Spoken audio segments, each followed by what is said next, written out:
Why is the most dangerous creature in the universe called the Weeping Angels? Although they have an absolute defense mechanism, if they are seen by any creature, they will be turned into an indestructible statue of invincibility. But if two angels look into each other's eyes, they will fall into an eternal lock that cannot be undone. That's why they cover their hands with their eyes as if they're crying, hence the name Weeping Angels. But the statues in front of us are all twisted and horrible, not even the slightest bit like the Weeping Angels. In order to verify his suspicions, the doctor asked everyone to turn off their flashlights, and he quickly flashed the light himself.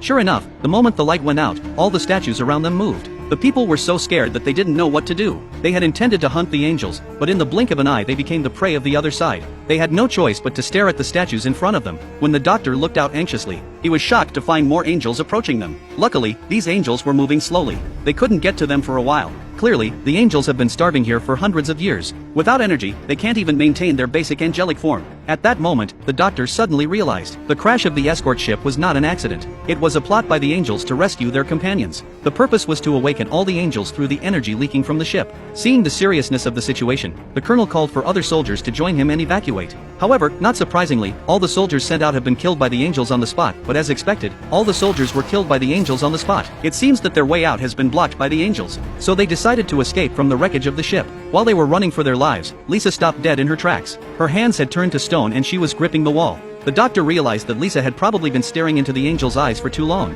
and her brain was under the angel's control. But even though he told Lisa over and over again that it was all an illusion, Lisa was unable to move. The weeping angels were about to catch up with her. At the critical moment, the doctor suddenly bit Lisa's right hand. It worked! They immediately retreated while staring at the statue. However, when they arrived at the crash site, they realized they had another fatal problem.